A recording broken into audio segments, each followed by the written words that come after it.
Hello viewers, I am Dr. Manohit Sarkar, consultant laparoscopic GI, onco and general surgeon and physician, National Secretary of All India Medical Students Association. আজকের এই ভিডিওতে খুব important জিনিস নিয়ে আমি আলোচনা করতে চাইছি এবং সেটা কোনো মেডিকেল বা সার্জিক্যাল রিলেটেড আলোচনা নয়।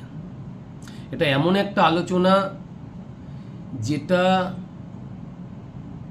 মধ্যে জড়িয়ে রয়েছে লক্ষাধিক স্টুডেন্টের ভবিষ্যৎ।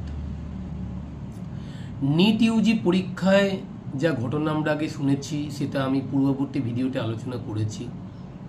সেখানে নিট ইউজির পেপার লিক নিয়ে অনেক ঘটনাই আস্তে আস্তে সামনে এসেছে এবং পুলিশ তদন্তে ধরা পড়েছে এবং তাদেরকে গ্রেপ্তারও করা হয়েছে।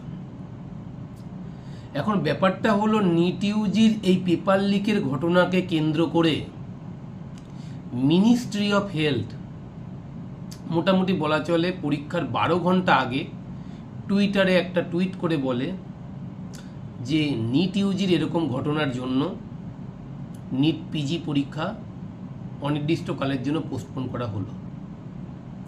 এখন ব্যাপারটা হলো এটা আমার তোমার এই এক দুজনের পরীক্ষা নয়, এখানে গোটা ভারত জুড়ে গোটা ইন্ডিয়া জুড়ে লক্ষাধিক ছাত্রের ভবিষ্যতের একটা রাস্তা তৈরি হয় এই পরীক্ষার মাধ্যমে।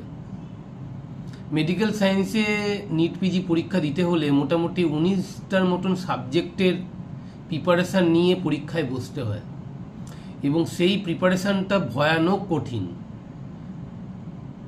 অল ইন্ডিয়া হোক বা গোটা পৃথিবী জুড়ে হোক যত পরীক্ষাই আছে তার মধ্যে নিট পিজি পরীক্ষাটা কিন্তু one of the toughest exam এবং এই পরীক্ষার মাধ্যমে আমরা স্পেশালাইজেশনের সুযোগ পাই।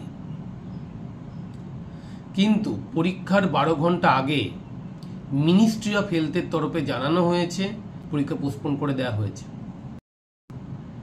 এখন প্রশ্ন হলো এই নিট ইউজির পেপার লিকের ঘটনার পরে এই নিট পিজি পরীক্ষাটা পোস্টপোন করে দিল, তাও পরীক্ষার 12 ঘন্টা আগে। এক একটা মানে এরকম বহু ছেলে মেয়ে যারা এক জায়গা থেকে অন্য জায়গায় গিয়ে ইভেন অন্য স্টেটে গিয়ে পরীক্ষা দিতে বসে,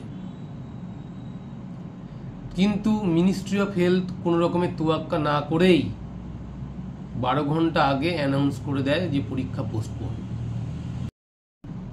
এত বড় একটা পরীক্ষার প্রিপারেশনের পরে যদি পরীক্ষা পোস্টপোন হয়ে যায় তাহলে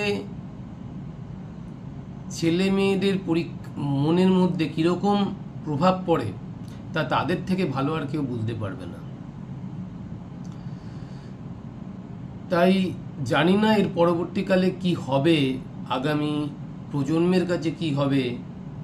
এই নিট ব্যাপারটাই একটা কোয়েশ্চেন মার্ক হয়ে দাঁড়াচ্ছে।